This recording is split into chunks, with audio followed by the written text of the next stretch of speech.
This is the bottom view of the small console.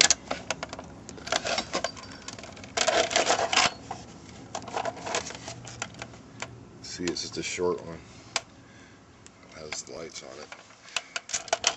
To get this thing out of the headliner, it's probably easier just to see it when it's already removed, to see what you got to do. Pop that thing out of there, get it out. There's clips that go on top of these posts. Right here. And there's 4 of these. There's one here. There's one here that I got broken off. There's another one right here. And there's another one right there. And basically they hold the cover onto the base. Now, to get those off, what you got to do is pull down the headliner. The headliner down, you can access these, but you can't access these back here so easily. So what you need to do, so it's still installed, is you need to pull this thing out. You need to drop this down so you can get access to these pins. And you can see there's some clips right down in here. And they help rotate this thing out.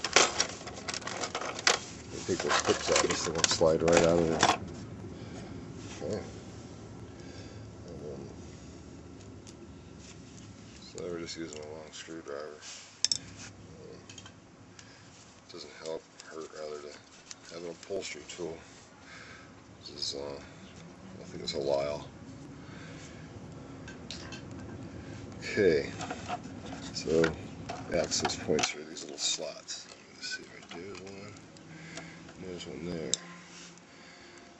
Hopefully, it's just a matter of getting it like that and prying it, and prying it, and prying it. And as you can see, keep imagining it's still up inside the thing, but it should pop out of here. It's kind of hard to do this with one hand, do it with the other.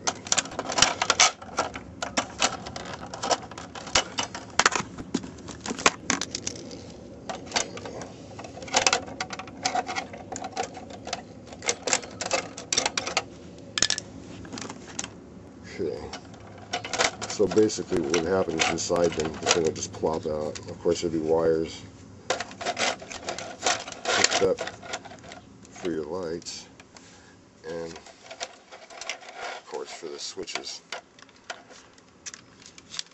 Once you disconnect those wires, though, this thing will pop out.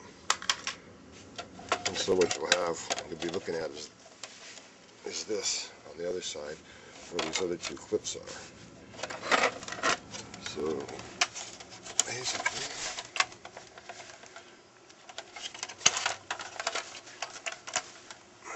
this thing's going to be sitting like that. And hopefully you already have taken that clip off from looking through the other side of the headliner. And that clip.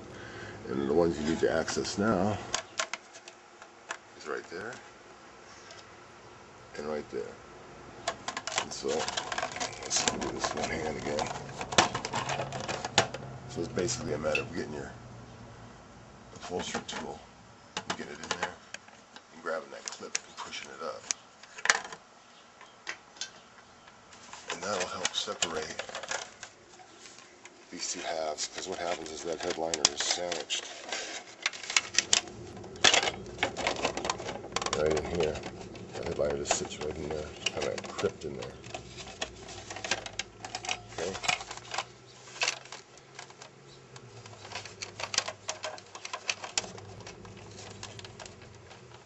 And once those are free, the next thing is going to be to try to get these clips up here loosened.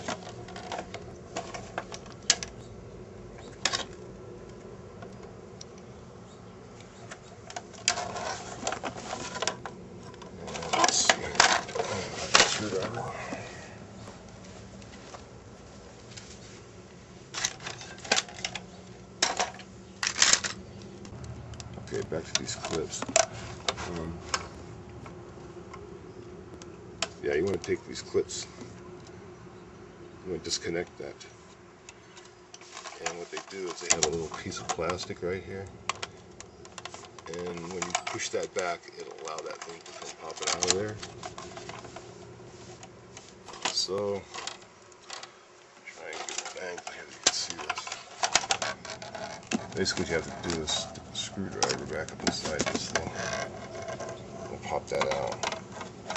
So the screwdriver is going to end up going in and pushing down on that part. And let's see if we can turn it around. See what the other side when you do it.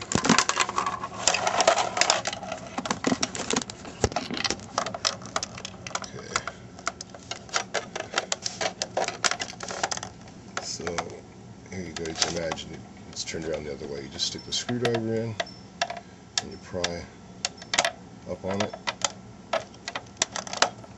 and if all goes well, it will pop out there.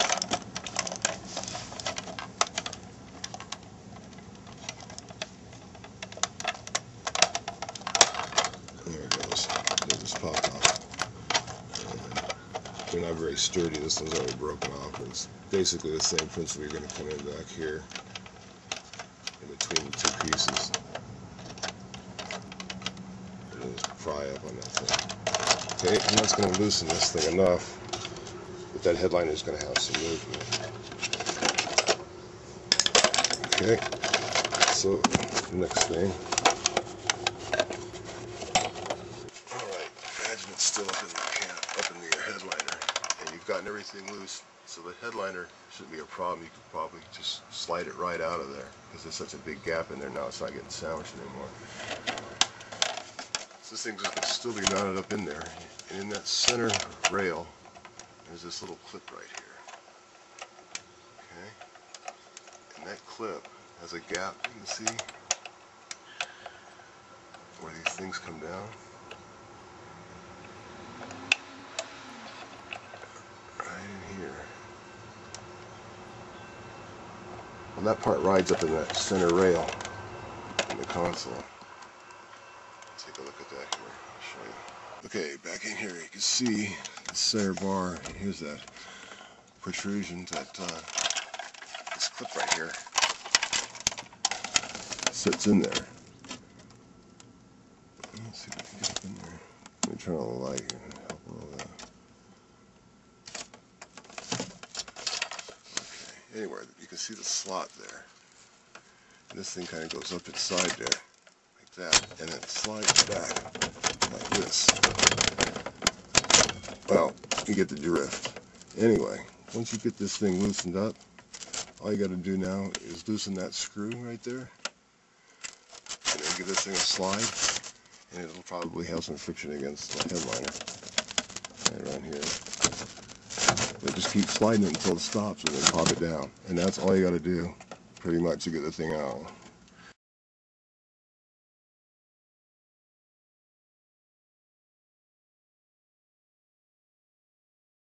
But take note, I'll turn the light on here. The wiring. I don't know if you can see, if I can get my camera up in here. There's some wiring.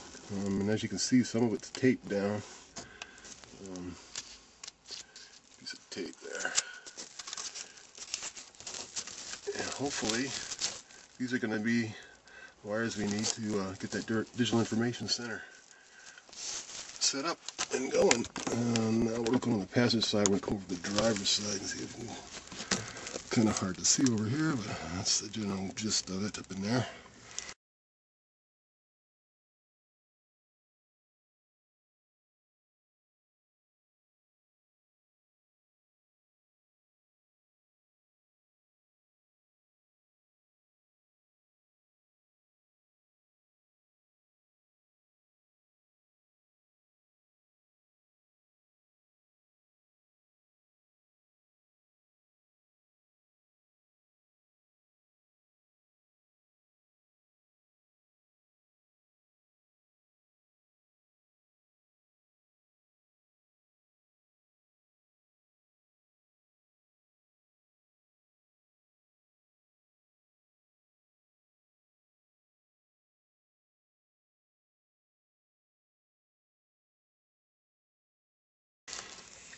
Okay.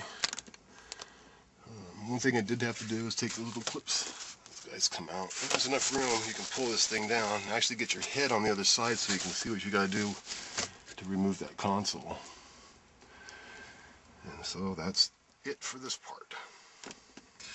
Okay, here we have the cables for the driver information center. Since this van only came with the short console, no OnStar, none of that stuff, we have made some modifications. You can see the finished cutout of the headliner here. So we had extended about 5 inches. And one thing you'll notice about this Venture is this bar up here, and particularly this little protrusion right here. This is where the old smaller console mounted up into here, and that's gonna be important here because what we need to do when we put our new console in is make some little spacers, because we're gonna have to put some screws in here to hold the thing up, and we'll get to that later. Anyway, working farther down, this hole and this hole here were the holes used for the small console that we removed. And what you have to do is, if you get lucky and find the right screws, you can use these welded nuts on here for your bracket that's going to go up inside here. And what I had to do is take a 1/4-20 tap and tap these out. So now I can put 1/4-20s up in there. It's going to hold that console in there really good. Now take a look at this console base. This puppy is just about ready to go up in there. One of the modifications you're going to have to make is for these bracket holes. Normally there's a piece of foam sponge that goes right here, and it's just a vibration dampener because this isn't used to hold it up. But in this case it's going to be. So you're going to have to cut this out, grind it out, get your Dremel or whatever. Just slot that thing in, because the original holes are too far out for these new ones. As you can see, you're going to have to make that modification, but that's pretty much it. Pretty much it. Just lengthen the slots in this bracket right here and grind that little nub so it doesn't stick up above this piece right here. There we go. Right there you can see it. You don't want that sticking up and rubbing on anything, because if you leave that on there, it's going to rub up against this black bar on here. I don't know if all the vans have this thing or if it's just the ones with the short console, but this is what we're going to be using to mount that base onto. It does move. I'm going to put a sheet metal screw right in there. We're going to do that later. But that's where we are up to this point.